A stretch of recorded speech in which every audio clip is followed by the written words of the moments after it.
Hi there, and welcome to this little outstanding history video that I'm going to focus on something I think that people find very difficult, particularly when teaching the narrative of the Second World War.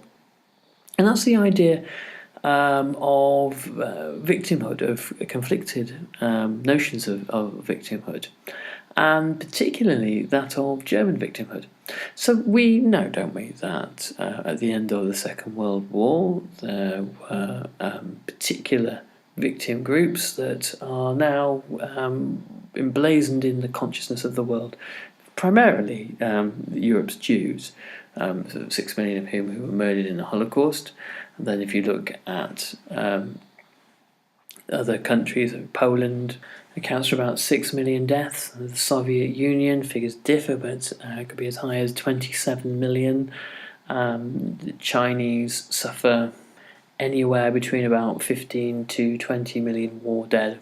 And in the immediate post-war era, it was very difficult for Western civilian populations to feel a great deal of sympathy for the Germans or the Japanese.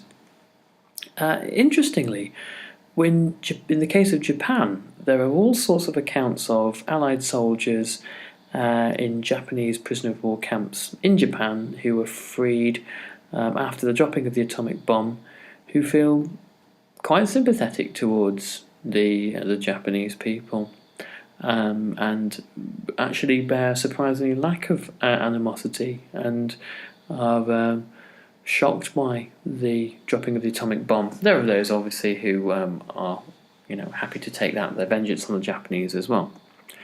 And the other as I previously mentioned, the other kind of main Axis offender, Nazi Germany.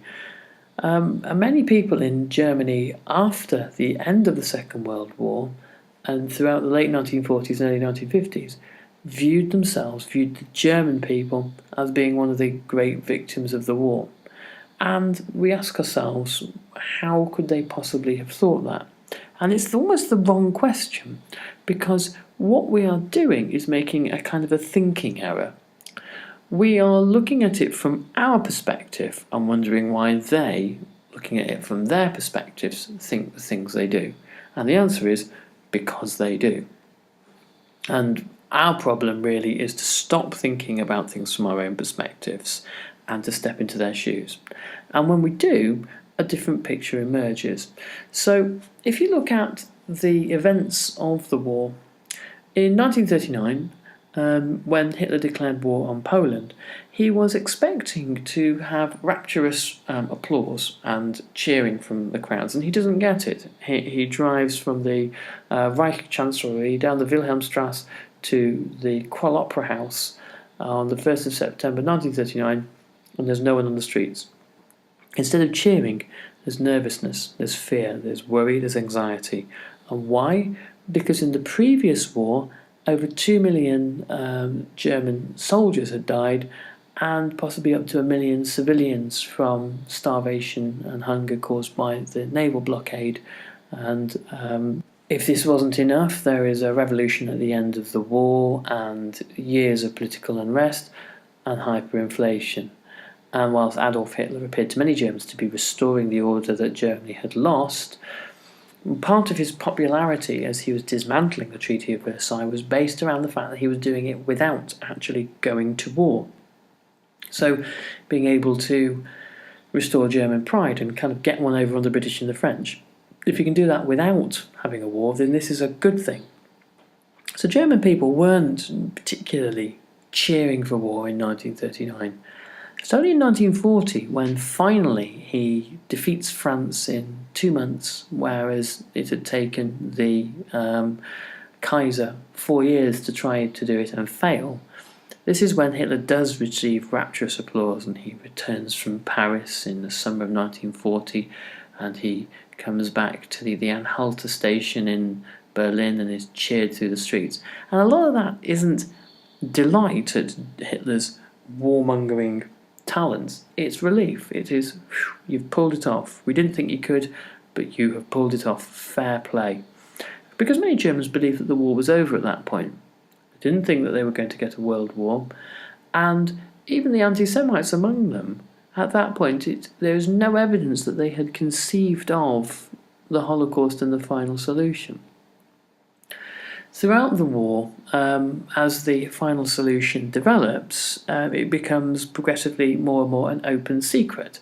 So more and more German people come to know about it. It's an open secret because they can know about it if they want to, but most of them don't wish to.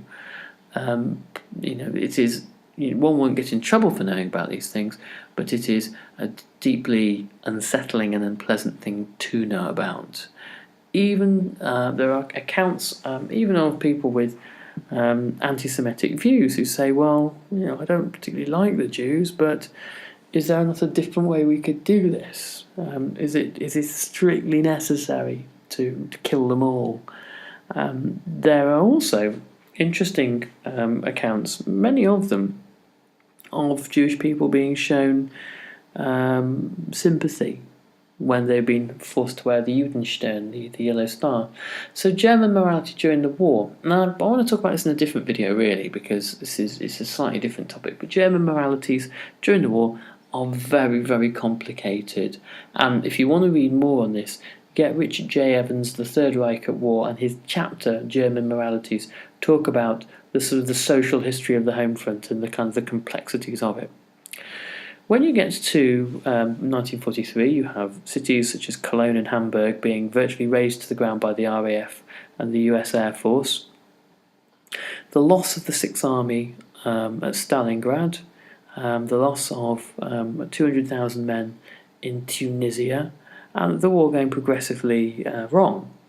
In the next 2 years, you see the downfall of the Reich and the invasion of East Germany by the Red Army, which is a shocking, terrifying and horrifying event. And the direst predictions of Joseph Goebbels, in fact, actually do come true in terms of the sexual violence inflicted by Russian soldiers against German women.